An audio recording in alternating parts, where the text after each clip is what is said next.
Olá a todos, meu nome é Geraldo Júlio Pitzer Santos, sou professor da Faculdade de Medicina de Petrópolis e hoje, dando continuidade à nossa aula de anatomia, eu vou falar um pouco sobre líquor, também chamado de líquido céfalo-raquidiano, e vamos falar um pouco sobre circulação licórica, uma aula importante dentro da neuroanatomia. Quais são os objetivos educacionais do nosso encontro de hoje? A gente vai identificar os ventrículos no interior do crânio. No interior do crânio nós temos 4 ventrículos. Nós temos 2 ventrículos laterais, nós temos o terceiro ventrículo e nós temos o 4º ventrículo. Essas estruturas cavitárias estão localizadas no interior do crânio. Compreender a relação dos ventrículos com o encéfalo, isso é importante. Os 2 ventrículos laterais, primeiro e segundo ventrículo, têm uma relação no interior do telencéfalo. Cada ventrículo lateral desse no interior do hemisfério cerebral correspondente. Terceiro ventrículo vai ter uma relação com o diencéfalo, enquanto que o 4º ventrículo vai ter uma relação posteriormente com o cerebelo e anteriormente com o tronco encefálico. Identificar a comunicação do 4º ventrículo com o espaço subaracnoide. Identificar a comunicação entre os ventrículos. Os ventrículos, eles se comunicam entre si, né? Os 2 ventrículos laterais se comunicam com o terceiro ventrículo por intermédio de um orifício, né? O forame interventricular.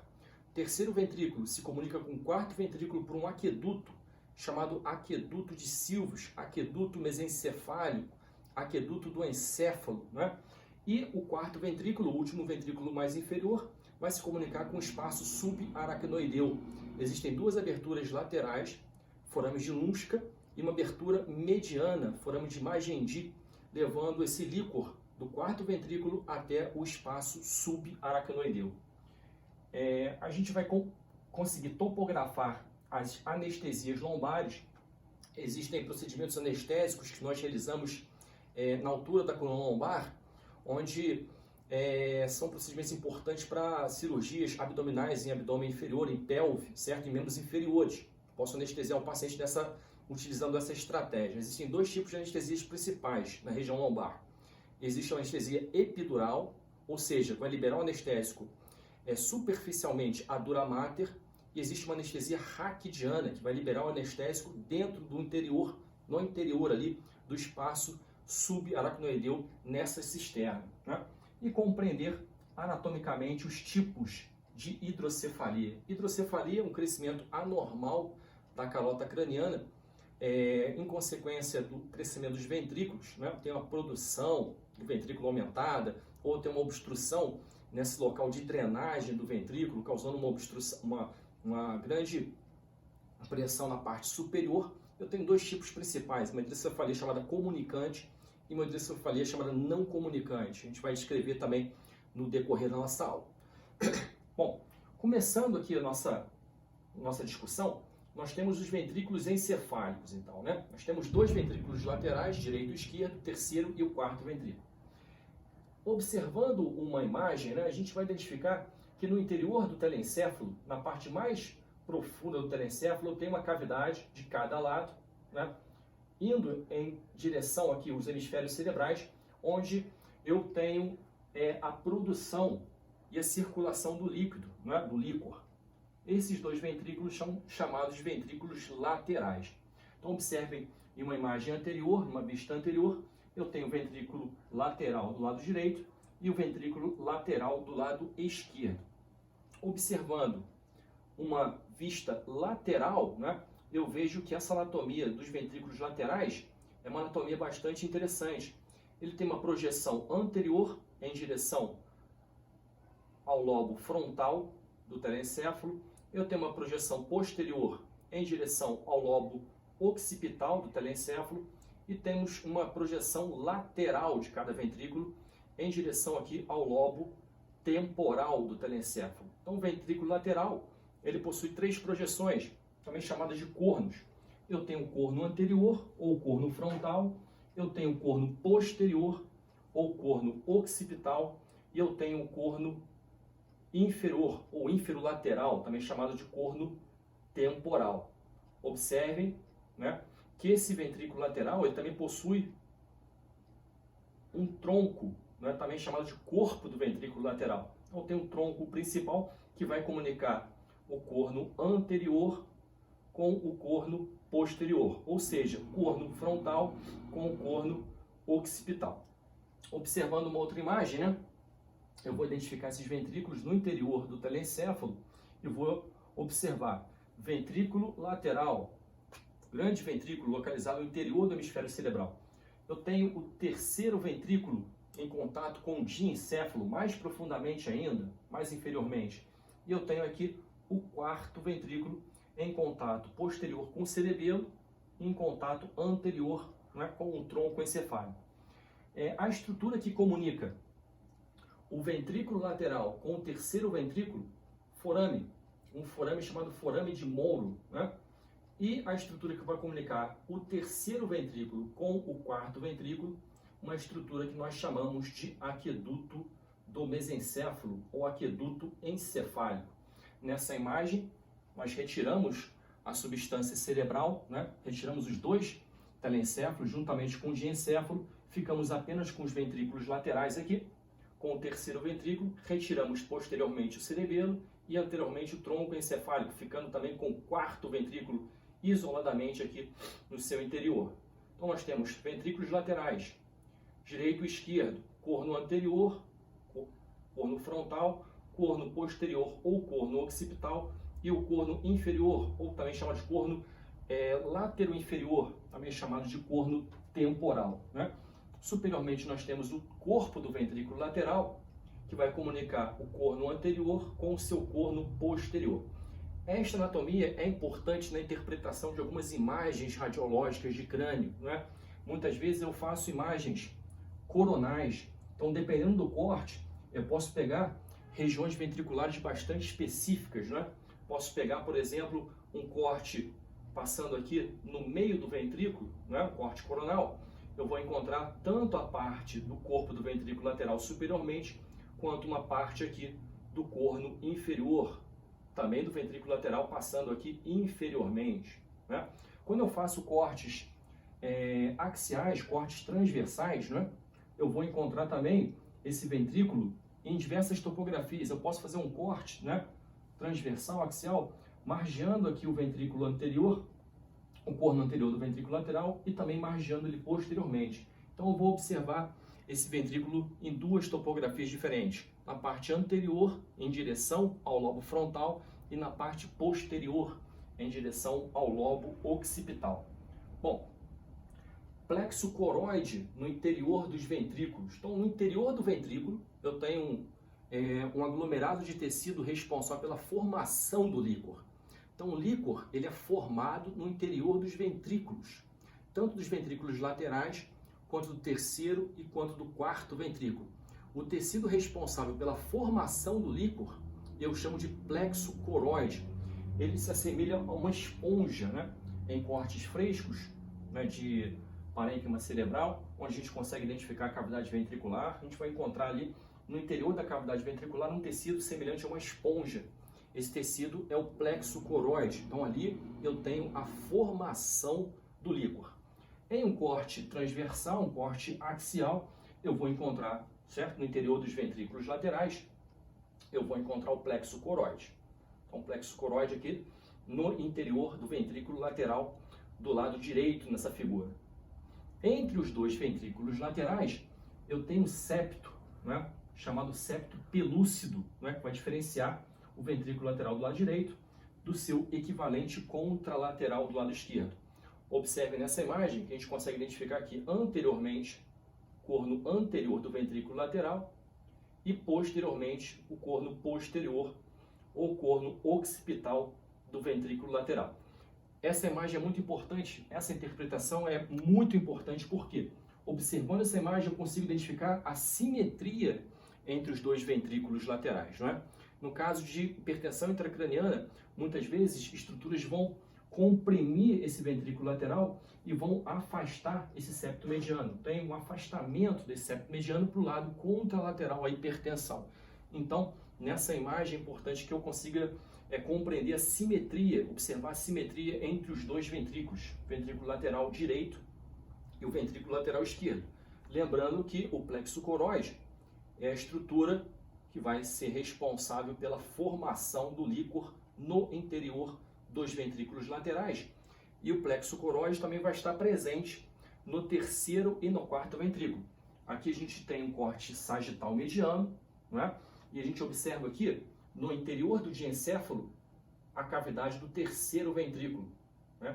E a gente vai observar que no interior do terceiro ventrículo nós vamos possuir também plexo coroide, né? Então eu tenho formação do líquor também no terceiro ventrículo. Eu tenho aqui o aqueduto encefálico ou aqueduto cerebral, né? Que vai passar pelo mesencéfalo, na primeira porção do tronco encefálico, e vai levar o líquor até o quarto ventrículo. No quarto ventrículo também eu tenho plexo coroide. Então, essa estrutura de plexo coroide vou encontrar tanto nos ventrículos laterais, quanto no terceiro e também no quarto ventrículo. Os ventrículos laterais vão produzir o líquido aqui em cima, o terceiro ventrículo vai produzir o líquido de forma intermediária e o quarto ventrículo produz o líquor na parte mais inferior. E esse líquor, ele vai drenando, ele vai ganhando outras cavidades ventriculares até chegar no quarto ventrículo e daí chegar, por sua vez, no espaço subaracnoideu, né?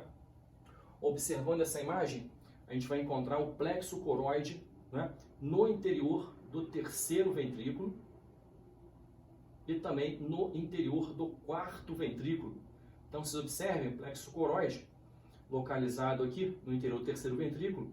Terceiro ventrículo é uma cavidade ventricular em íntima relação com o diencéfalo, então vai ter relação com o tálamo, com o subtálamo, com o epitálamo e com o hipotálamo, os 4 tálamos correspondentes às formações do terceiro ventrículo.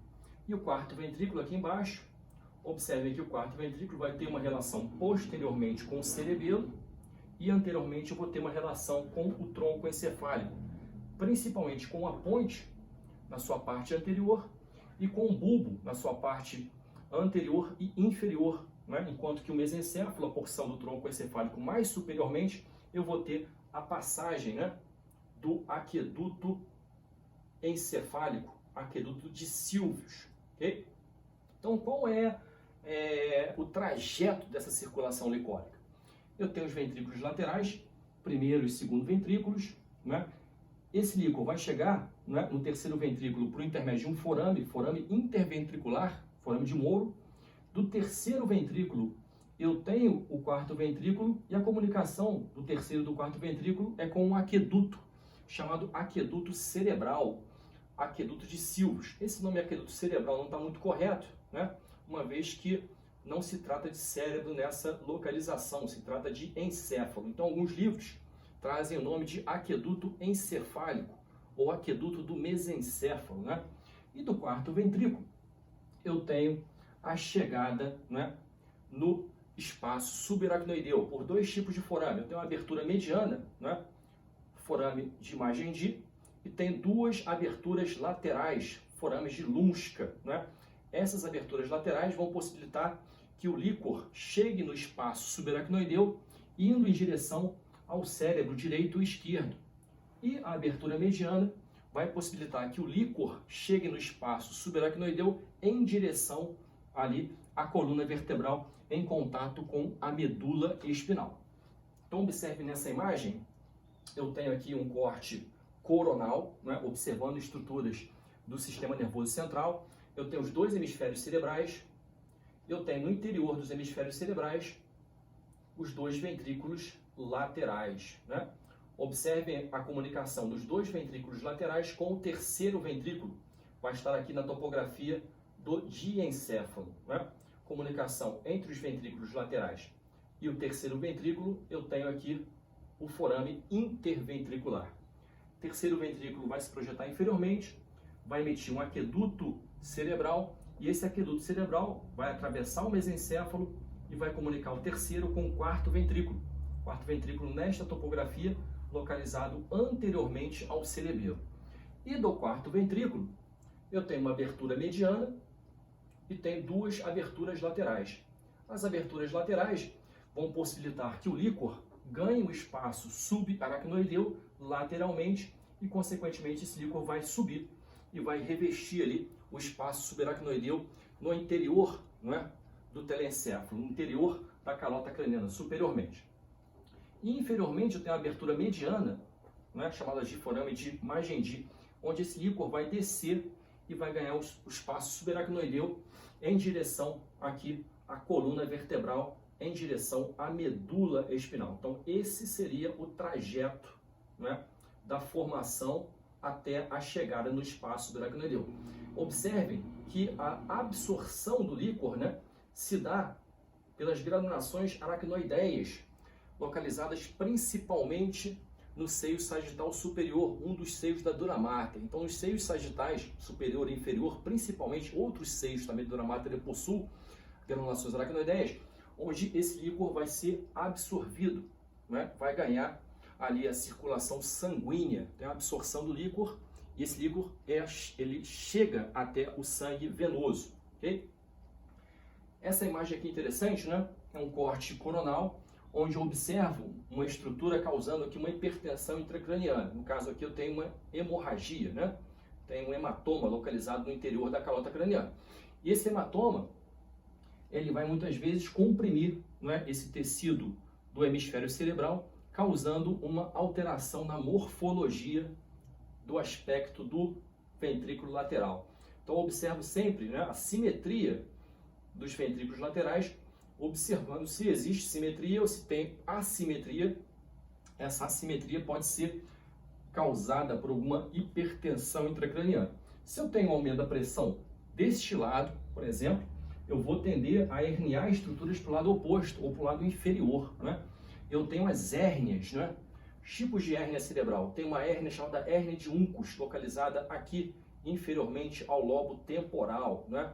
Então, aumentando a pressão nesta localização, eu tendo a herniar estruturas cerebrais. Eu posso ter uma hérnia central, né? Uma direção inferior de estruturas localizadas aqui no centro.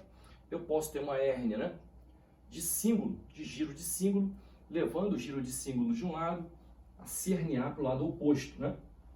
Se eu tiver uma laceração na calota craniana, eu posso ter uma hérnia, né, transcalvariana, né, no caso de um traumatismo crânioencefálico. Eu posso ter uma hérnia acima do tronco encefálico. Se eu tenho uma estrutura que vai causar hipertensão intracraniana nesta localização, eu posso também herniar ela superiormente. E eu tenho uma hérnia tonsilar, de tonsila do cerebelo, essa hérnia tendendo a levar o tecido cerebelar em direção ao forame magno. Essa hérnia é particularmente importante, juntamente com a hérnia de Uncus, já que vai comprimir aqui o tronco encefálico. A gente já sabe que o tronco encefálico é uma estrutura bastante nobre do sistema nervoso central. Ele vai controlar, por exemplo, o movimento cardíaco, a força de contração cardíaca, a frequência cardíaca, vai controlar a frequência expiratória e, consequentemente, alterações nesta localização vão cursar com anormalidades cardiovasculares e respiratórias, certo? Se eu tenho uma hipertensão intracraniana, muitas vezes esse paciente vai se apresentar com sinais e sintomas, cefaleia, né, alterações de pressão arterial. E um sinal muito comum que a gente observa seria o edema de papila, né? Então eu observo a retina, faço uma fundoscopia, observo a retina e verifico que na retina eu tenho um edema de papila. Ele pode ser unilateral ou ele pode ser bilateral. Se for de um lado só, unilateral, hipertensão intracraniana no lado correspondente. Se for bilateral, eu tenho hipertensão intracraniana dos dois lados, né, da calota craniana, tanto do hemisfério direito quanto do hemisfério esquerdo. Lembrando que esses dois hemisférios, eles são divididos, né, pela foice do cérebro. Eu tenho uma prega de dura mater que vai descer e vai diferenciar o hemisfério cerebral direito do hemisfério cerebral esquerdo, né? Bom, importante relação clínica de perímetro cefálico, de líquor, de cavidades ventriculares. Eu posso ter uma condição clínica congênita, que seria uma hidrocefalia. Uma hidrocefalia seria ou uma produção excessiva do líquor, né, ou uma deficiência na reabsorção do líquor, né, ou seja, eu posso ter um problema no plexo coroide, produzindo líquor de forma excessiva. Eu posso ter uma deficiência da granulação aracnoideia na reabsorção desse líquor, né, ou eu posso, que é muito mais comum, ter um problema na drenagem desse líquor. Eu tenho orifícios que comunicam esse sistema ventricular, e esse orifício pode estar estenosado, certo? E dificultar a comunicação dos ventrículos, né? Consequentemente, eu vou ter o crescimento das cavidades ventriculares acima da obstrução, causando ali uma hidrocefalia e, consequentemente, quando é um lactente, onde eu não tenho a fusão da calota craniana, essa calota craniana, essa cabeça vai crescendo. E um parâmetro importante para eu fazer o acompanhamento disso seria a medida do perímetro cefálico, que é mandatória em toda a consulta de puericultura, da avaliação do crescimento e desenvolvimento do lactente. Então, eu utilizo uma fita métrica e eu estipulo ali um parâmetro anatômico anterior, que é a glabela, e posteriormente a protuberância occipital externa, e observo num formato circular esse perímetro craniano, né? E eu tenho aqui parâmetros, né, de segmento desse perímetro craniano. Então, ao nascer, meninos geralmente têm 34,4 em média de perímetro craniano, meninas têm 34 de perímetro craniano, né? E no decorrer do desenvolvimento eu vou seguindo e coloco esse dado numa curva, observando o crescimento, né, da calota craniana.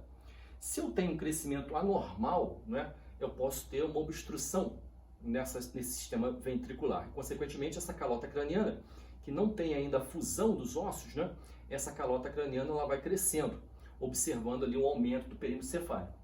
Porém, tecnicamente, eu posso fazer o diagnóstico, né, não na puericultura, não na avaliação do crescimento e desenvolvimento da criança. Eu posso fazer o diagnóstico intraútero, durante uma avaliação no pré-natal. Posso pedir uma ultrassonografia morfológica fetal, e essa ultrassonografia morfológica vai estudar diversas coisas, né? Coração, membros, né? Extremidades, fígado, vai estudar intestino e também estuda as estruturas do sistema nervoso, inclusive ali os ventrículos laterais. Nessa ultrassonografia, se eu tiver uma dilatação significativa dos ventrículos, eu já penso numa hidrocefalia congênita, certo? E, consequentemente, eu já posso pensar e programar uma via de parto mais satisfatória, dependendo da vitalidade fetal, certo? Evitando, por exemplo, que um feto que tenha um grande perímetro cefálico vá ter que passar pela cavidade vaginal. Então, não tem uma via baixa. Muitas vezes eu faço uma cesariana para evitar alguns traumatismos e algumas distócias, não é? Distócia de passagem desse feto na via baixa. Então, muitas vezes, eu utilizo a ultrassonografia para avaliar esse perímetro cefálico durante a gestação. Existem parâmetros radiológicos que estudam isso, né? E verifico também os ventrículos laterais, principalmente, a dilatação desses ventrículos no caso de uma hidrocefalia congênita, né? Aqui a gente tem uma proposta terapêutica para resolver o problema da hidrocefalia, né? Pô, a criança nasceu com uma hidrocefalia, o que a gente faz? A criança nasceu com uma dilatação dos ventrículos laterais por uma obstrução no local inferior. Tem uma obstrução no forame interventricular, uma obstrução no aqueduto encefálico, por exemplo. Então o líquor não passa por essa região, então ele fica retido superiormente, causando uma hidrocefalia. E muitas vezes eu faço uma derivação chamada derivação ventrículo-peritoneal. Eu pego um catéter, né, faço uma punção, introduzo a ponta desse catéter no ventrículo lateral, passo pelo subcutâneo, né, desço posteriormente ao pavilhão auditivo, vou caminhar aqui na região cervical, né, desço pelo subcutâneo também do tórax, chego aqui no abdômen, me aprofundo com o catéter e vou jogar essa outra ponta lá na cavidade peritoneal, permitindo ali uma derivação ventrículo-peritoneal.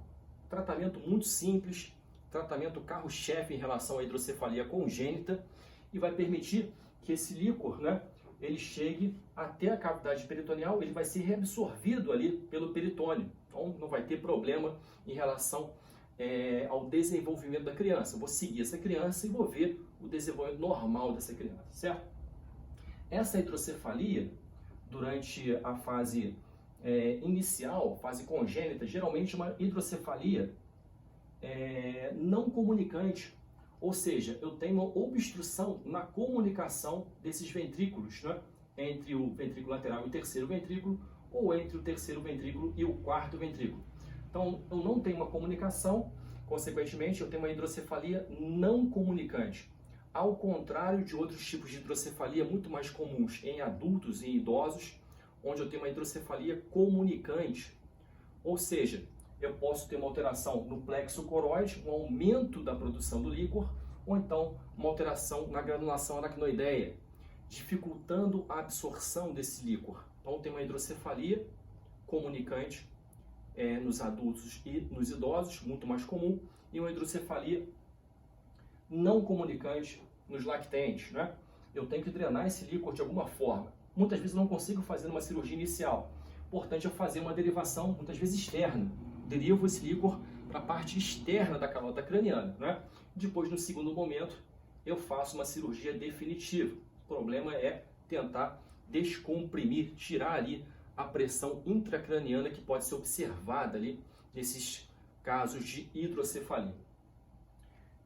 Por último, aqui eu coloquei algumas imagens em relação à punção lombar. A gente sabe que o líquor vai ganhar cisternas, né? Existem diversas cisternas localizadas topograficamente na parte superior, né?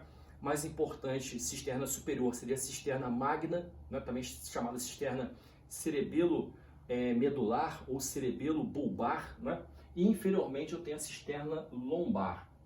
E muitas vezes, né, na coluna lombar eu utilizo, né, um local para fazer a coleta de líquor. Então eu acesso essa região, entro aqui no espaço subaracnoideu e faço a coleta do líquor. Mas muitas vezes também eu utilizo essa região da coluna lombar para fazer anestesia, né?